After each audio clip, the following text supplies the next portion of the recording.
प्रणाम। हर हर महादेव। जय शिव शंकर। जय भोलेनाथ। हमने बहुत समय पहले एक वीडियो बनाया था कि ये देवता नहीं चाहते कि आप शंकर जी की भक्ति करो। तो काफी दर्शकों ने ये प्रश्न उत्पन्न किया था कि देवता क्यों नहीं चाहते कि शंकर जी की भक्ति कोई करे। क्या शंकर जी के शत्रु हैं सब देवता, इसलिए नहीं चाहते कि आप शंकर जी की आराधना करो? वास्तव में कारण क्या है? तो इस वीडियो में हम आपको गहराई से समझाने का प्रयास करेंगे कि क्यों देवता नहीं चाहते कि आप शिव की भक्ति करो, शंकर की भक्ति करो, महाकाल की भक्ति करो। साधकों, पद्म पुराण के अंतर्गत शिव गीता नामक एक ज्ञान हमें प्राप्त होता है। शिव गीता में जब सूत जी महाराज ऋषियों को यह ज्ञान प्रदान करना आरंभ करते हैं तो उन्होंने कहा कि इस ज्ञान को किसी अन्य लोगों को मत देना, किसी को मत देना ऐसा ज्ञान। जो शंकर जी का ज्ञान है ना, जो शिव गीता का ज्ञान है, यूं ही किसी को नहीं दे देना चाहिए। इससे देवता लोग रुष्ट हो जाते हैं, नाराज हो जाते हैं और हमारे जीवन में विघ्न उत्पन्न करते हैं। तब ऋषियों ने कहा कि हे सूत जी, ऐसे कैसे हो सकता है? शिव तो सबकी आत्मा है, परमात्मा है। भला देवताओं का क्या लेना देना उनके साथ? वो क्यों नहीं चाहते? क्यों दुखी हो जाते हैं वो शिव ज्ञान से? शिव ज्ञान तो मुक्ति देने वाला है। तो उन्होंने कहा कि जो देवता लोग होते हैं वह भोग चाहते हैं। स्वर्ग में रहते हैं ना, स्वर्ग का संबंध किससे है? भोगों से है, इच्छा पूर्ति से है। उनको भोग चाहिए।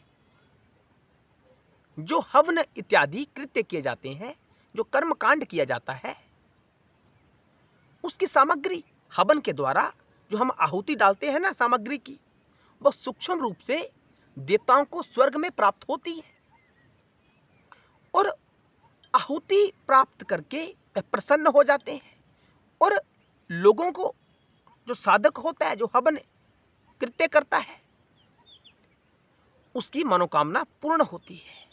कौन करता पूर्ण? जो ये देवता लोग होते हैं। कैसे करते हैं? हवन प्राप्त करके, हवन की सामग्री प्राप्त करके।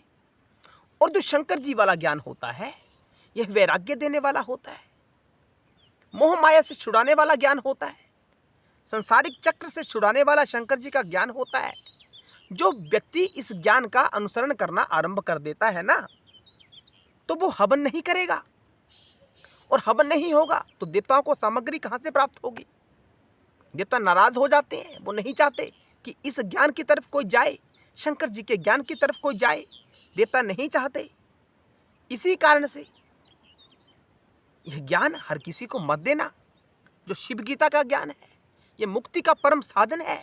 यह वेदांत के सार को स्वयं में समाहित किए हुए है। तो उन्होंने आगे कहा कि जो ब्राह्मण लोग होते हैं ना, या गृहस्थ लोग होते हैं, हवन यही करते हैं। और जब ये शंकर जी के ज्ञान में स्थित हो जाएंगे, उस ज्ञान का अनुसरण करना आरंभ कर देंगे, तो वह यह कार्य तो करेंगे ही नहीं। भक्ष्य भोज्य पान करने योग्य जो कुछ पर्वों में यज्ञ किया जाता है, वो हवि द्वारा अग्नि में आहुति डाली जाती है, वह सब स्वर्ग में देवताओं को प्राप्त होती है। उनको भोग प्राप्त नहीं होगा। देवताएं, जो देवता लोग होते हैं, वो खूब भोगी होते हैं। वो भोगों को भोगना चाहते हैं। आपने देखा होगा समुद्र मंथन में क्या हुआ। अमृत तो वो खुद पीना चाहते हैं और जो विष वहां से निकला उसे कोई ग्रहण नहीं करना चाहता। देवता लोग मतलबी होते हैं, भोग प्राप्त करना चाहते हैं। लेकिन जो शंकर जी के मार्ग का अनुसरण करता है, वो इन सब कृत्यों को छोड़ देता है। आपने देखा होगा जो वेदांत का अनुसरण करने वाला साधक होता है, योग का अनुसरण करने वाला जो साधक होता है, वह कर्मकांड में कोई विशेष रुचि नहीं रखता है। आपने देखा होगा, प्रैक्टिकल है। वहां इस ज्ञान की कोई आवश्यकता नहीं रहती। किस ज्ञान की? कर्मकांड वाले ज्ञान की।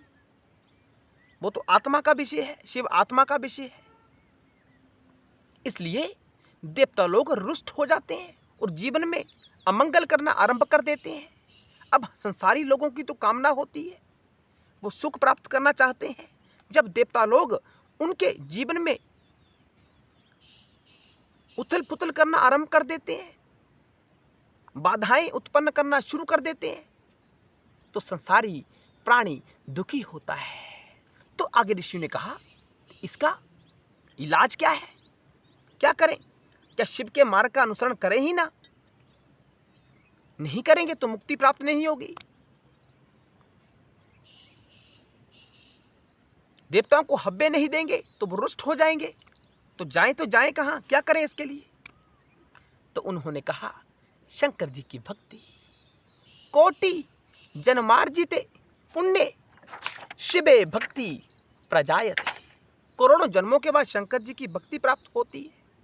और निष्काम भक्ति हम सबको करनी चाहिए कि हमें कुछ नहीं चाहिए। जब हमें कुछ चाहिए होता है ना, तो हम देवताओं को शरणागत जाएंगे, हवन करेंगे इच्छा पूर्ति के लिए। आपको कुछ चाहिए ही नहीं, फिर आप शंकर जी के पूर्ण भक्त हो जाते हैं। जब बिना इच्छा के शंकर जी की आराधना की जाती है, तो यह सारा भार, सारा दायित्व शंकर जी के ऊपर चला जाता है।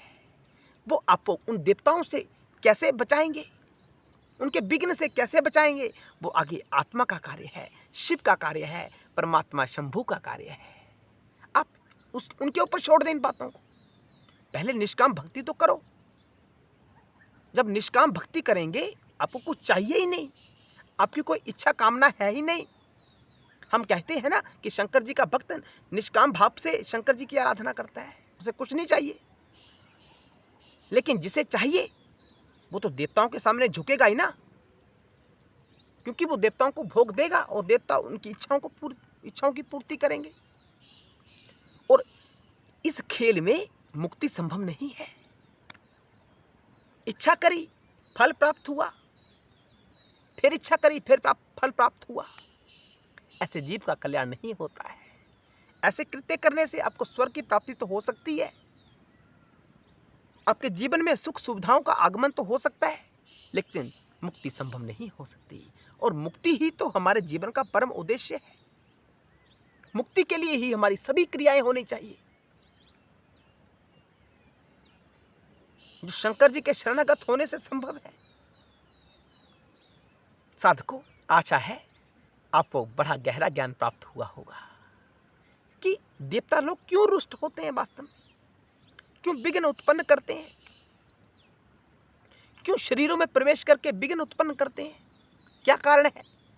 यही कारण है, उनको भोग चाहिए, भोग देने वाला उनका मित्र, और जो भोग ना दे वो शत्रु। और शत्रु के साथ क्या किया जाता है? विघ्न ही उत्पन्न किए जाते हैं ना, भी देवता लोग करते हैं। लेकिन जब हम शंकर जी के शरणागत हो जाते हैं, निष्काम भक्ति करते हैं शंकर जी की, शंकर जी सब कुछ देते हैं, लेकिन मन तो हमें मनाना चाहिए ना। मन को तो हमने ही एक केंद्रित करना है ना शंकर जी के ऊपर। हर हर महादेव, जय शिव शंकर, जय भोलेनाथ।